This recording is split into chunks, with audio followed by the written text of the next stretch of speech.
Welcome to Kingsborough Focus. In this episode, we are delighted to introduce Joao Desilva, a dedicated instructor at Kingsborough Community College, part of the City University of New York.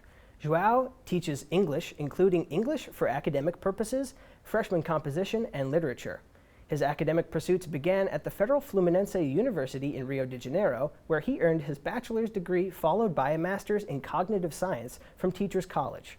Joao's research interests are deeply rooted in cognitive anthropology, specifically examining social biases, gender, and linguistic relativity. Join us as we delve into how language learning influences cognitive diversity and the transformative impact of programs like the CUNY Language Immersion Program. Welcome, Joao. Hi, it's good to be here. Now, we wanted to sit down and kind of talk to you and break down what it's like at CLIP, what the whole program is like, and what it's like to be you, essentially. Can you tell us, how did you get here? How did you get to CLIP? What brought you here? All right, so I had a little bit of experience teaching. I had a lot of experience teaching, but different subjects. But a lot of my experience was on test preparation, like preparing people for the TOEFL, which is a test of English as a foreign language, preparing people for the GRE, which is the graduate record examination. It's what you take before you go to graduate school. And then through that, I found a job here at Kingsborough preparing people for the TOEFL. And then the opportunity to teach at CLIP emerged, and then I decided to take it. So just to give a little bit of background of what CLIP is, when students come into CUNY, any of the colleges, right?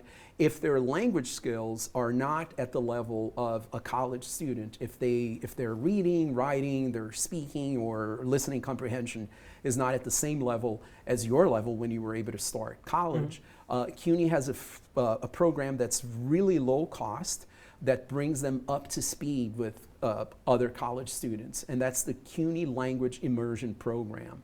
So language immersion means that they're here with me for 5 hours a day, 5 days a week, right? And then the day-to-day involves a lot of, involves some grammar, of course, but there is a lot of getting to know more about the life of a college student in the United States, interacting with college professors, applying for financial aid, understanding cultural differences. For example, is it okay to copy something from a source? The professor already knows, so I shouldn't need to tell the professor that I copied it from there, right?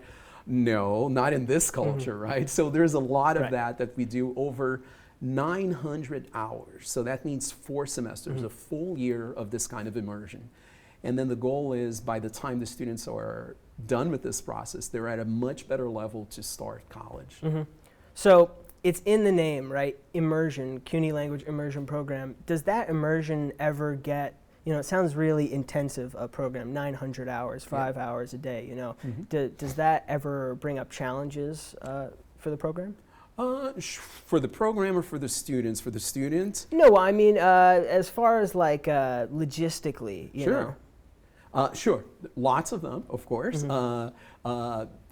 We have a pretty decent enrollment here at Kingsborough. At this point, we have 4 daytime classes and 2 nighttime classes running, and they're full with over 25 students per class, right? So when that happens, students, if they're committed, right, if they want to improve, if they want to be able to start college at the same level as a student who graduated from a New York City high school and had maybe 12 years of American education, there's a lot that they're going to have to put in, right? A lot of work, a lot of motivation, and there's a lot of learning that goes in. But there's a lot of support that goes with it too. So there's never any sort of like abrasion between the students and the teachers, right? I wouldn't say never, but the atmosphere is friendly. At least in my classroom, I can tell you that it's a friendly atmosphere, and we accept, what I brought up before of cultural differences. The example with plagiarism, right? It may be plagiarism in our culture, but it may not be plagiarism in another culture, right? And maybe in your original culture, you do not approach your professors like a human being. You treat them like someone else. And here, they learn to call me by my first name if they want to. They have that choice. there's an idea of respect, but the idea of respect is different in this culture, right? It's more about, doing your work and deferring to the professor with the professor's help. Right. That's what the professor is trying to achieve. So I think these cultural differences are maybe a source of abrasion, but it's something that we work through, that the students learn from, like the way that the professors interact with them, the way that the staff interacts with them, right? I think it favors that kind of an environment. So kind of thinking about those cultural differences, do they ever introduce challenges specifically within your class? They do. We deal with them. We work through them. I can think of an example. Would that be helpful? Sure. Okay. So when you read the introduction, my bio, right? You mentioned my interest in gender and gender relations. So the notions that we have in 2024 in the United States, in New York City, about gender roles, right, and respect we're at a very specific point in history. Not all countries, not all other cultures are at the same level, and sometimes these may clash, right? So sometimes students coming from a different culture may perceive or may be under the impression that a man can talk to a woman in a certain way, and this is where we must make it very clear where harassment would begin, right, and where respect ends. Some concepts are really universal, like the concept of respecting others. So we can start from that, and we build on that. I mean, it's a part of our curriculum to introduce them to American life, and also to college life in America, right? And the sense of a college community here at CUNY. And these are notions that need to be put into the curriculum, and they are a part of the curriculum. So the example that I was thinking was really about gender, right? That this is something that sometimes I get help from the college to come in. There's the Women's Center that sometimes will give a talk, sometimes we'll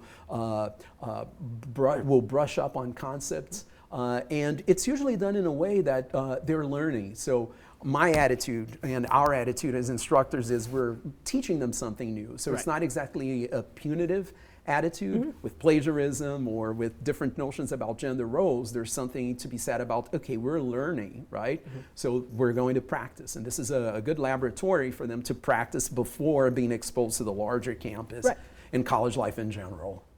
And last year, we did get a little bit of a peek into the classroom. We have a video here to show you, and I'm going to kind of ask you a question about it after. Okay. So let's check it out. Nestled within the busy halls of Kingsborough Community College is a fusion of languages and cultures, all aspects of CUNY Language Immersion Program. The program helps align the pressures of college for those students whose primary language isn't English. We've asked current students to give us a quick glimpse of their experience with the program. It's a good practice to speak English every day with my classmates, with professors, with administrative people. It's very good. So after the tech clip, I think it's more better so I can explain or can talk to the other person and how can I get into another job. We also spoke with a recent graduate of the CLIP program to better understand where the program can take students. But when I find myself in the CLIP program, my professors, they was really friendly and they was really knowledgeable. They really know what they're teaching. After the 2 semester and a third time, I got to retake the test and pass. It's not just because of also studying, but it's also because of the CLIP program that wholeheartedly work, how they're really taking care of their students, what they're teaching you, what's the materials they're using to be successful. And after that, I was really glad that I passed my writing. So that graduate there, he was talking about how he failed some sort of placement test. Can you go into the testing process at CLIP and kind of explain that for us? So one of the goals of CLIP, besides preparing students to be in college, is to prepare them for the admissions exam. So if you were educated, if your high school diploma comes from a different country with a different language, CUNY has a language test. It's called the AccuPlacer. And the AccuPlacer ESL, the AccuPlacer for English as a second language test. So students have to achieve a certain number of points. They need to be at a level. And sometimes they, before 900 hours, they're ready to take that test, right? Sometimes they take the test and they pass, and sometimes they don't pass. Usually they do better than they did before a clip, and that's the goal, right? In Reza's case, he didn't make it the first time, so he had a chance to do it again, and after taking more instruction from clip, he succeeded. I mean, he is at John Jay pursuing a master's degree at this point, so it's history now. But a significant part of what we do is to prepare students for that exam, to be ready for the exam. It's not like we teach to the test, but holistically, students finish clip at a better place than they were when they first came in. Right, and building on that, you know, those success stories that you've seen come out of here and these amazing students that have gone on to, you know, fulfill what they always could have done. How does that make you feel personally? 100% satisfied that I was able to be a part of it, that I was able to have my say in how CUNY can be a better instrument to their success, right? To find in them what they already have as potential, and then how can we help you? You know, what are your deficiencies in language, and how can we help you express yourself better, structure your thoughts better in English, because I'm sure you can do it in your original language, but what are some of the nuances, some of the differences when you do it in English? So, and how about receiving information, reading? How is information presented to you in this new environment, in this new language, in this new culture? Right? So I feel very happy and satisfied to be a part of it.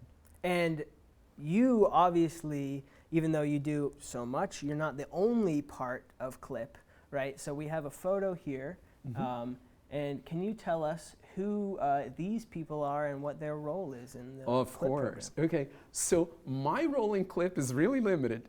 The classroom. Okay. Right. So I stay there. I love being there.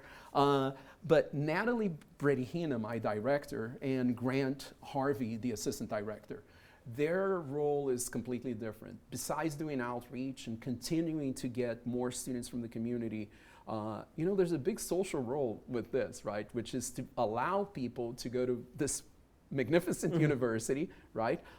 People from all sorts of backgrounds. So their role goes from capturing students to structuring the program. I mean, continuing to get the flow of money for us to get textbooks, for us to get resources, right?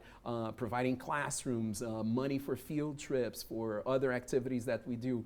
Training, for example, I get trained too. I get updated and so on. So that's their role, the administrative role. And I'm very happy that they perform that role and that I can perform mine better. And as far as, you know, where everybody's going, where you're going, where do you see the CLIP program in 10 years? Where do you see yourself in 10 years? Okay, so let's talk about CLIP first. I see Kingsborough's CLIP program probably growing because that's been the direction. My hope and my vision is that we have more dedicated space, maybe a building, right? So that we can have a more consistent inflow of influx of students coming in from all over, you know, Brooklyn, right? Which is the main community that we serve. So that the social role of CLIP can really be seen more clearly, you know, more obviously throughout the university. Personally, my goal is to continue to grow as an instructor, to finish my graduate courses towards my PhD, and to really dig into what goes on in the process of learning for them. Well, we've had such an amazing time having you on. Thank you so much for answering my questions. My pleasure. Thank you for tuning in to tonight's episode of Kingsborough Focus. We hope you found our conversation with Joao Desilva enlightening and inspiring, offering a deeper understanding of the power of language in education, in shaping our world. Join us next time as we continue to explore the stories and people that make Kingsborough Community College a vibrant part of our community. See you on the Kingsborough Focus.